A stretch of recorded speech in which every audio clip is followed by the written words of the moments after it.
Hi students, this is Miss Abercrombie here, and I'm going to be talking to you today about the 2014 Junior Book nominations for the North Carolina Children's Book Awards. Now if you're in 4th and 5th grade, you're probably not going to want to read too many picture books, although we'll look at a few of those picture books.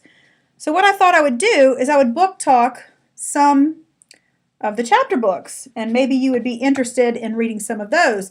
If you read 4 chapter books, you are allowed to vote for the junior book category. So the first book that I want to talk to you today about is Prairie Evers by Ellen Airgood.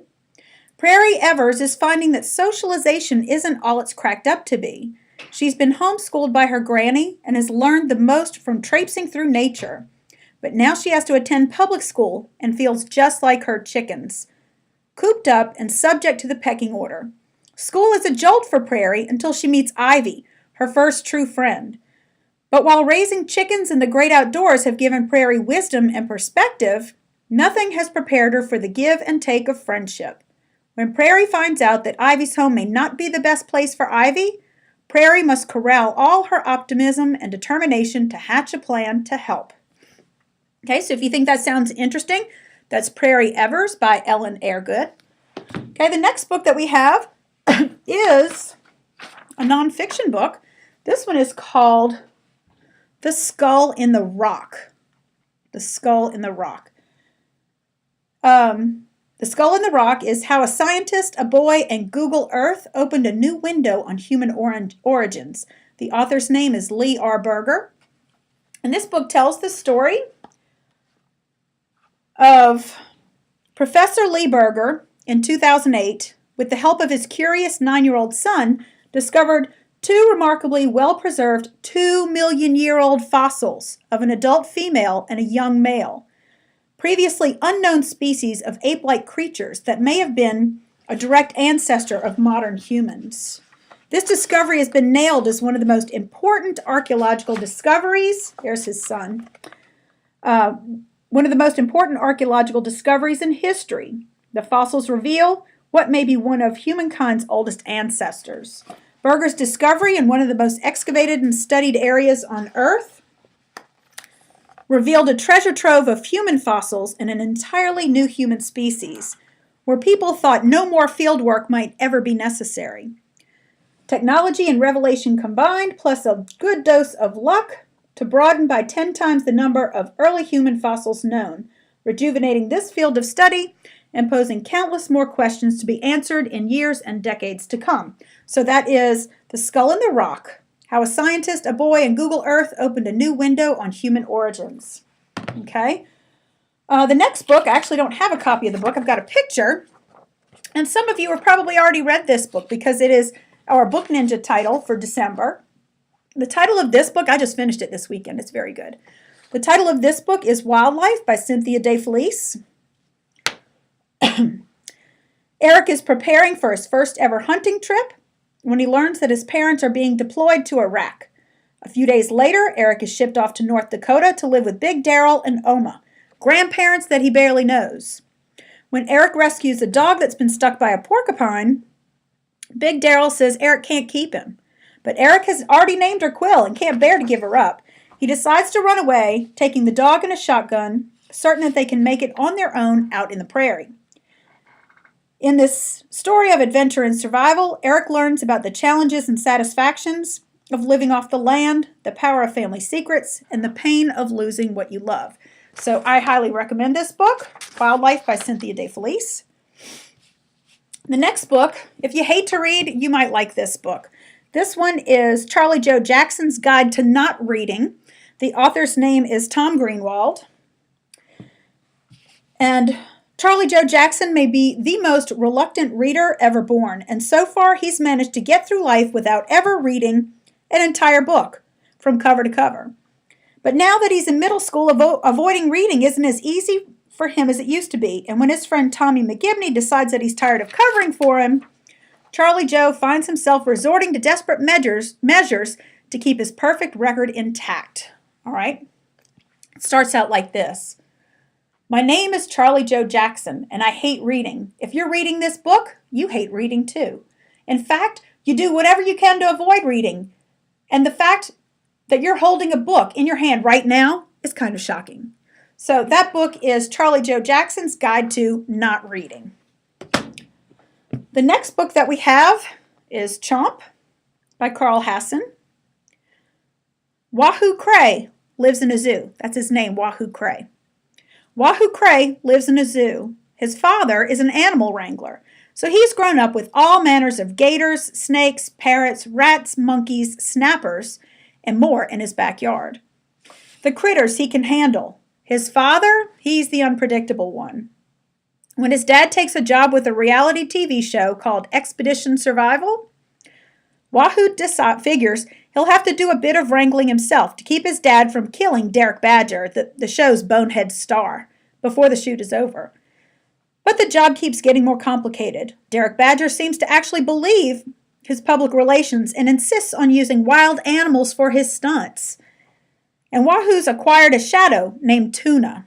Tuna is a girl who's sporting a black eye courtesy of her dad and needs a place to hide out. They've only been on location in the Everglades for a day before Derek gets bitten by a bat and goes missing in a storm.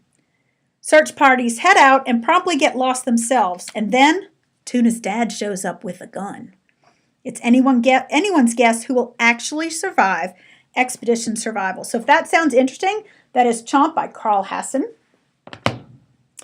This one has been very, very popular. It won Newbery and National Book Awards.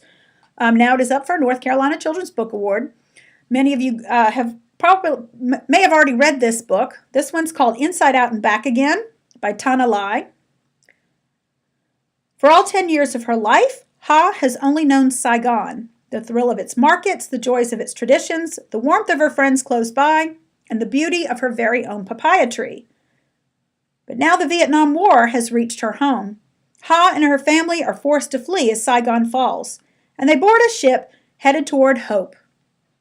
In America, Ha discovers the foreign world of Alabama, the coldness of its strangers, the dullness of its food, the strange shape of its landscape, and the strength of her very own family. This is the moving story of one girl's year of change, dreams, grief, and healing as she journeys from one country to another, one life to the next. And this one is actually written like poetry, so it's a pretty quick and easy read. So that might be one of your 4 books that you choose to read. The next one, and this is next on my list, right here, The Lions of Little Rock by Kristen Levine. As 12-year-old Marley starts middle school in 1958 Little Rock, it feels like her whole world is falling apart, until she meets Liz, the new girl at school. Liz is everything Marley wishes she could be. She's brave, brash, and always knows the right thing to say. But when Liz leaves school without even a goodbye, the rumor is that Liz was caught passing for white. Marley decides that doesn't matter. She just wants her friend back. And to stay friends, Marley and Liz are even willing to take on segregation and the dangers their friendship could bring to both of their families. So I can't wait to read this one, The Lions of Little Rock by Kristen Levine. This next book is Wonder by R.J. Palacio, right here. The main character in this book is August Pullman, and this is a quote from him. I won't describe what I look like. Whatever you're thinking, it's probably worse. August Pullman was born with a facial deformity that, up until now, has prevented him from going to a mainstream school.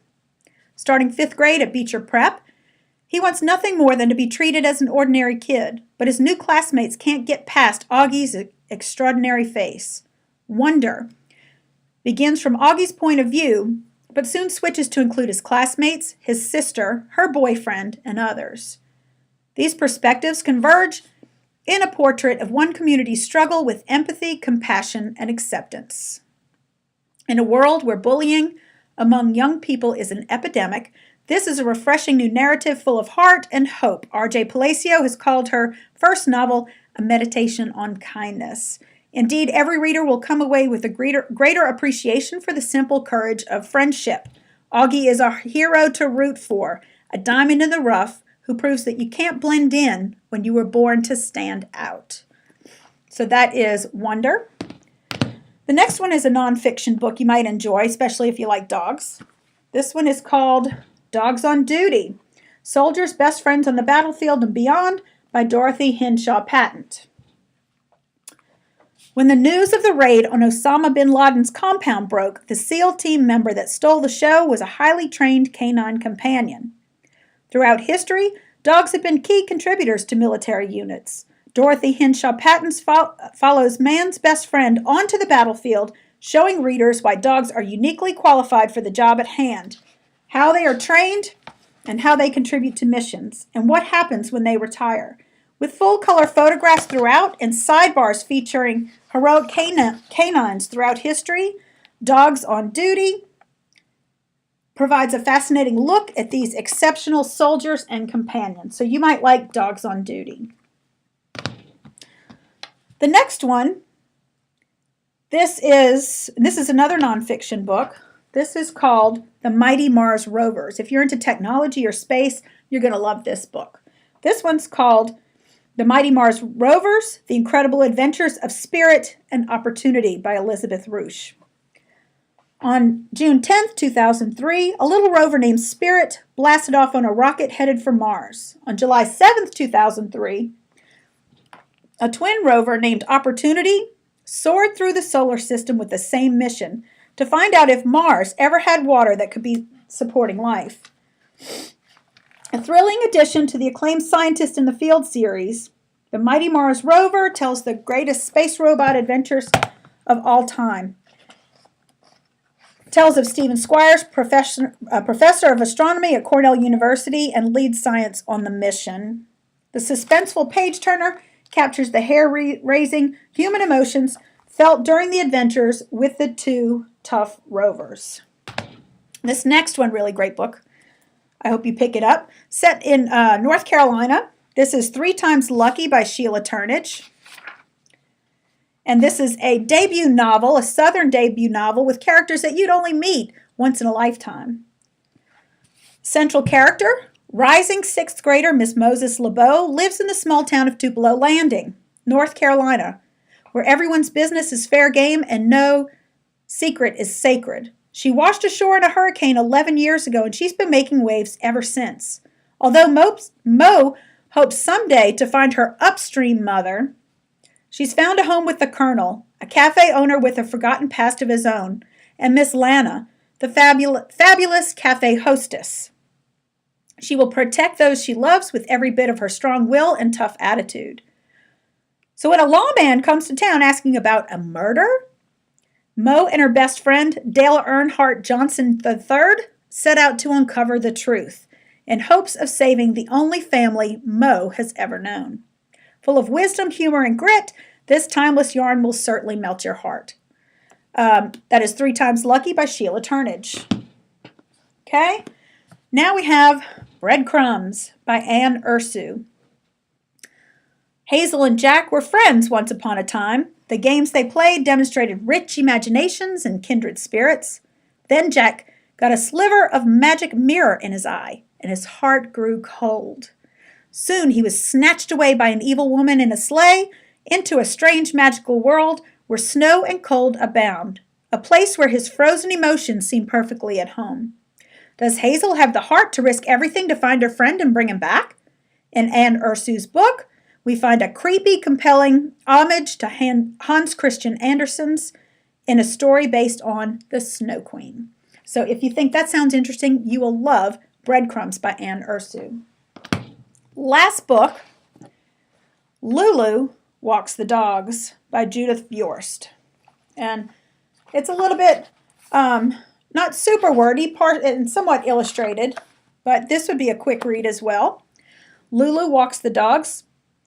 The stubbornly hilarious Lulu has decided it's time to buckle down and earn some cash. How else can she save up enough money to buy the very special thing that she is always and forever going to want? After some failed attempts at lucrative gigs like baking cookies, spying, or reading to old people, dog walking seems like a sensible choice. But Brutus, Pookie, and Cordelia are not interested in making the job easy. And the infuriatingly helpful neighborhood goody-goody Fleischman has Lulu at the end of her rope. And with 3 wild dogs at the other end, Lulu's patience is severely tested. Will she ever make a friend or the money she needs? In this standalone sequel to Lulu and the Brontosaurus, industry legends Judith Viorst and Lane Smith once again prove that the loudest, rudest, and most stubborn of girls can win us over. So that is Lulu Walks the Dogs. So I hope that you'll be interested in taking a look at some of these books. I'm going to keep them until Thursday. You can start checking these out during open checkout on Thursday.